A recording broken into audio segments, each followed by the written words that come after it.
నిర్గమకాండము 9వ అధ్యాయము.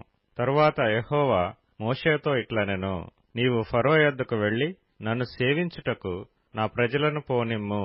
నీవు వారిని పోనీయనొల్లక ఇంకనూ వారిని నిర్బంధించిన ఎడల, ఇదిగో యెహోవా బాహుబలము పొలములోనున్న నీ పశువుల మీదికిని, నీ గుర్రల మీదికిని, గాడిదల మీదికిని, ఒంటెల మీదికిని, ఎద్దుల మీదికిని, గొర్రెల మీదికిని వచ్చును. మిక్కిలి బాధకరమైన తెగులు కలుగును.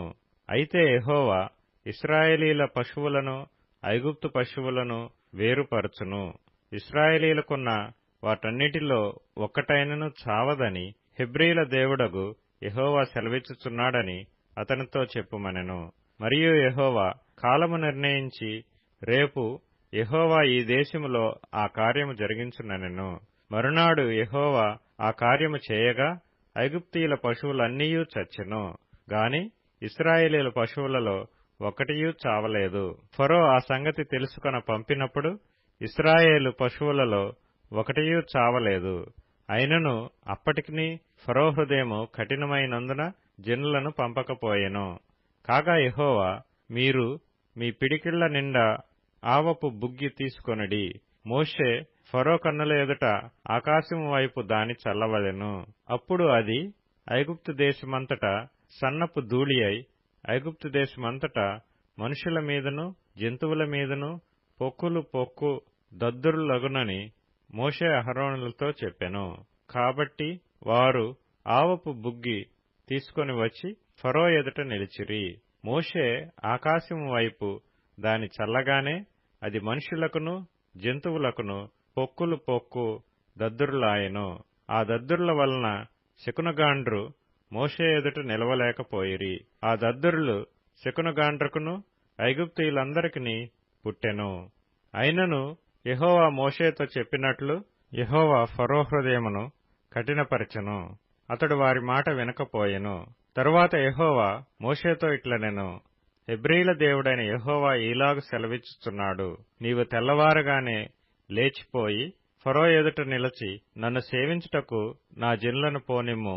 సమస్త భూమిలో నా వంటి వారెవరునూ లేరని నీవు తెలుసుకొనవలెనని ఈసారి నేను నా తెగుళ్లన్నీయు నీ హృదయము నొచ్చునంతగా నీ సేవకుల మీదికిని నీ ప్రజల మీదికిని పంపెదను. భూమి మీద నుండకుండా నీవు నశించిపోవునట్లు నేను నా చెయ్యి చాపి ఇంటినేని నిన్నును నీ జనులను తెగులతో కొట్టివేసి ఇందును. నా బలమును నీకు చూపునట్లును భూలోకమందంతటా నా నామమును ప్రచురము చేయునట్లును ఇందుకే నేను నిన్ను నియమించితిని. నీవు ఇంకా నా ప్రజలను పోనీయనొల్లక వారి మీద అతిశయపడుచున్నావు. ఇదిగో రేపు ఈ వేళకు నేను మిక్కిలి బాధకరమైన వడగండ్లను కురిపించెదను. ఐగుప్తు రాజ్యము స్థాపించిన దినము మొదలుకొని ఇది వరకు అందులో అట్టి వడగండ్లు పడలేదు. కాబట్టి నీవు ఇప్పుడు పంపి నీ పశువులను పొలములలో నీకు కలిగినది యావత్తును త్వరగా భద్రం చేయుము. ఇంటికి రప్పింపబడక పొలములో ఉండు ప్రతి మనుష్యుని మీదను జంతువు మీదను వడగండ్లు కురియును. అప్పుడు అవి చచ్చునని చెప్పుమనెను. ఫరో సేవకులలో యెహోవా మాటకు భయపడినవాడు తన సేవకులను తన పశువులను ఇండ్లలోనికి త్వరగా రప్పించెను. అయితే యెహోవా మాట లక్ష్యపెట్టనివాడు తన పనివారిని తన పశువులను పొలములో ఉండనిచ్చెను. యెహోవా, నీ చెయ్యి ఆకాశం వైపు చూపుము.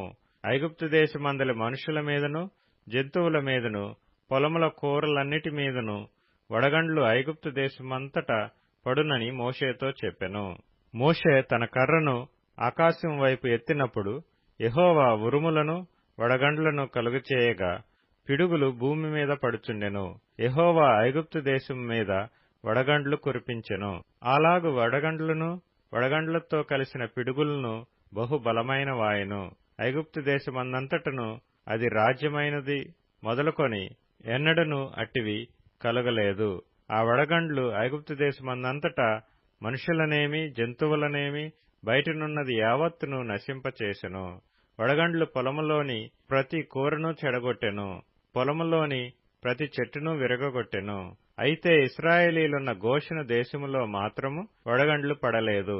ఇది చూడగా ఫరో మోషే అహరోనులను పిలువనంపి, నేను ఈసారి పాపము చేసియున్నాను, యెహోవా న్యాయవంతుడు, నేనును నా జనులను దుర్మార్గులము, ఇంత మట్టుకు చాలును, ఇకను బ్రహ్మాండమైన ఉరుములు వడగండ్లు రాకుండునట్లు యెహోవాను వేడుకొనిడి, మిమ్మును పోనిచ్చెదను, మిమ్మును ఇకను నిలుపనని వారితో చెప్పగా, మోషే అతని చూచి, నేను ఈ పట్టణము నుండి బయలు వెళ్లగానే నా చేతులు యెహోవా వైపు ఎత్తెదను, ఈ ఉరుములు మానును, ఈ వడగండ్లును ఇక మీదట పడవు, అందువలన భూమి యెహోవాదని నీకు తెలియబడును. అయినను నీవును నీ సేవకులను ఇకను దేవుడైన యెహోవాకు భయపడరని నాకు తెలిసి ఉన్నదనెను. అప్పుడు జనప చెట్లు పువ్వులు పూసెను, యవల చేలు వెన్నులు వేసినవి గనుక జనప యవల చేలును చెడగొట్టబడెను గాని, గోధుమలు మిరప మొలకలు ఎదగనందున అవి చెడగొట్టబడలేదు. మోషే ఫరోను విడిచి ఆ పట్టణము నుండి బయలు వెళ్లి యెహోవా వైపు తన చేతులు ఎత్తినప్పుడు ఆ ఉరుములను వడగండ్లను నిలిచిపోయెను, వర్షము భూమి మీద కురియుట మాసెను. అయితే ఫరో వర్షమును వడగండ్లను ఉరుములను నిలిచిపోవుట చూచి అతడును అతని సేవకులను ఇంకా పాపము చేయుచు తమ హృదయములను కఠినపరుచుకొనిరి. యెహోవా మోషే ద్వారా పలికినట్లు ఫరో హృదయము కఠినమాయెను, అతడు ఇశ్రాయేలీయులను పోనీయక పోయెను.